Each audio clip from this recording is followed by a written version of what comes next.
Only on 11 Alive this morning, a Rockdale County family wants accountability and an apology after their 5th grade son and his younger sister saw racist signs posted inside Honey Creek Elementary School. Signs posted segregation-era signs over water fountains and in hallways. They read coloreds only and whites only. I want to go get water. And over the water fountain, my friends told me to look up because it was like a note over the water fountain. It said colors only. The student says their teacher quickly took down at least one sign and asked who was responsible. The mother sent an email to the principal and the superintendent. The Rockdale County School District says the signs were part of a classroom social studies lesson, but admits it was not aligned with district-approved plans. The board adds they believe there was no ill intent. Even if whomever put up the signs did not mean to cause harm, they did. Because of that, there needs to be some kind of accountability done because the children are the ones that were affected by this. The district's Human Resources Department is now investigating the incident. This morning, the family is still waiting for a formal apology and answers about how something like this could happen. 17-year-old Carmelo Anthony admitted to fatally stabbing 17-year-old Austin Metcalf during a trap meet in Frisco, Texas on April 2nd. His bond was originally set at $1 million, but was reduced to $250,000, and he was released from jail. There was a campaign on the Give, Send, Go to raise money for Anthony's defense with a goal of $600,000.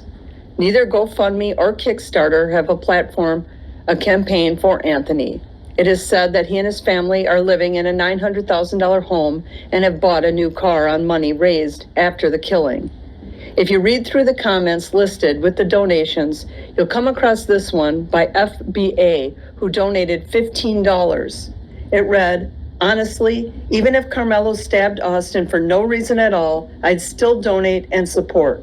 Whites have gotten away with killing us for hundreds of years. I could care less about white lives." It's gotten 64 hearts in 2 days. Is this where we've gotten to as a society? Did you call him a child? Did you call the child the word?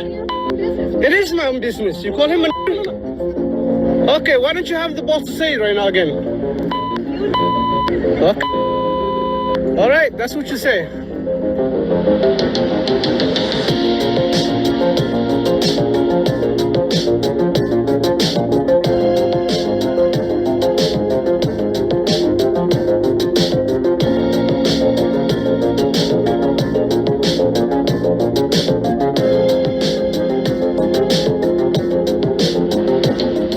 Deny it and walk away.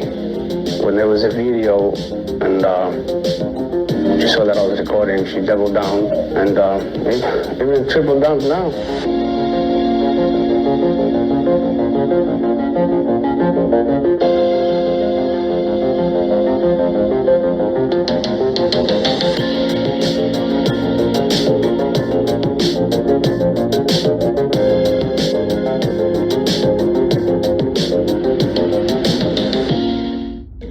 If it's just me, but it's been getting harder and harder to justify making content when headlines like Minnesota mom rakes in over $500,000 after calling boy with autism the N-word. It's like knowing this whole time you've been on this earth, everybody's been racist as fuck, but now they're just open, bold, and proud with it. We try to share this next case because it's not being talked about enough, and we need justice for Jordan Hill. This is 10-year-old Jordan Hill's mom holding a picture of him because on April the 6th, he was riding his ATV on a road that he normally plays on when this guy right here, Cody Rawlinson, was driving home when he struck Jordan and kept going. It's been reported that Cody didn't even stop to check on Jordan. He kept going. It's also been reported that there were no skid marks in the road near Jordan, indicating that Cody didn't even slow down or try to. I've been trying to research this case as much as I can, but no one is really talking about it. I've seen some TikTok videos, and that's really about it. I came across this post on Facebook where all the residents of Liberty, Mississippi are outraged. It reads, "I wonder why Jordan Hill's story hasn't been in the media. Let me guess, because he was unalived by a white man. The Carmelo Anthony story is everywhere, but when them tables turn, it's crickets. Well, let's get into it. This 10-year-old boy named Jordan Hill was unalived while riding his ATV in Mississippi. He was hit by a man named Cody Rollinson. On the scene, there were no skid marks like he tried to prevent from hitting this child. This man hit him and kept driving. He only came back to get his mirror that was missing and damaged from being knocked off his truck during the incident. Afterwards, he was only booked on marijuana charges and was never charged with Jordan's unalived. It's free as a bird and out. How do you hit a child and not call 911 to render some kind of help? This man has Confederate flags hanging from his house. I'm going to paint the picture just how they do us. Living houses down, no care, no concern. I'm just wondering why this is nowhere to be found in the media. Share this post, let's spread awareness, and get this baby some justice.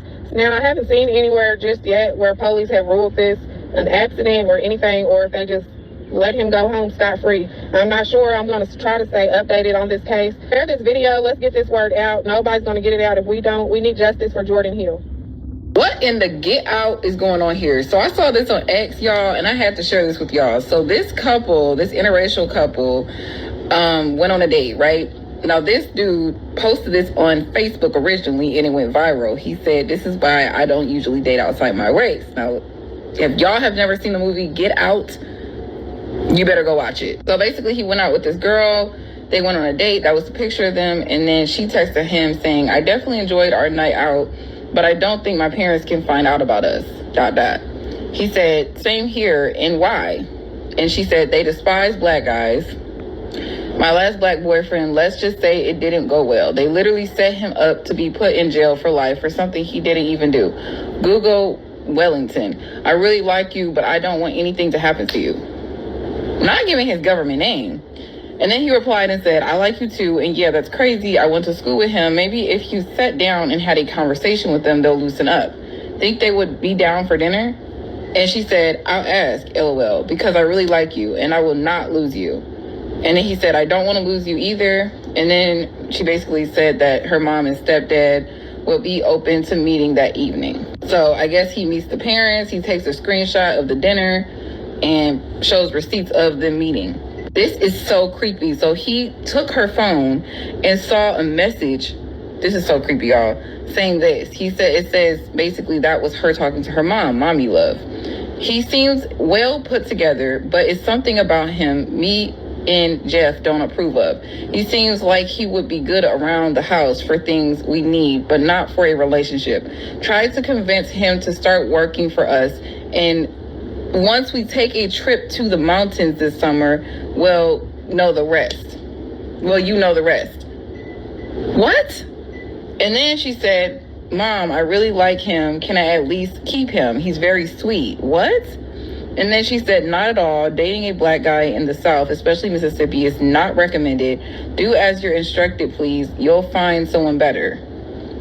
And then she says, "Okay, I'll let him know that Jeff is hiring for work around the house." And like, what? He then posted this post on FB saying, "So this is why I stopped dating outside my race. Would be good and set up."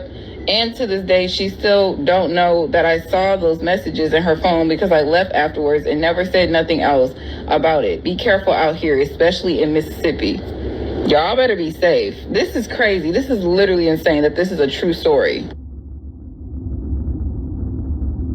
At these East Price Hill condos Thursday morning, Cincinnati officers tracked down a stolen vehicle. As you know, we had a critical incident yesterday. 4 people get out and start running. In body cam footage released today, in just 6 seconds, police say 18-year-old Ryan Hinton aims his gun at officers. He's got a gun! Police shoot and kill him. Today on MLK Drive, a deputy is working traffic control for UC graduation when a driver crashes into him. There is a connection between these two incidents. The driver of today's vehicle that struck a deputy has a family relationship with the 18-year-old that we shot yesterday. Chief, is the person who hit the deputy the father of the person who was shot yesterday? Yes. Ryan Hinton's father, 38-year-old Rodney Hinton, is charged with aggravated murder in the deputy's death. He was taken to University Hospital in critical condition. Hours later, the Hamilton County Sheriff's deputy dies. The CPD homicide unit investigating both the death of the deputy killed today and the death of the 18-year-old shot by police. I can assure you, as the chief of police for Cincinnati, I will ensure you transparency and a thorough and accurate investigation.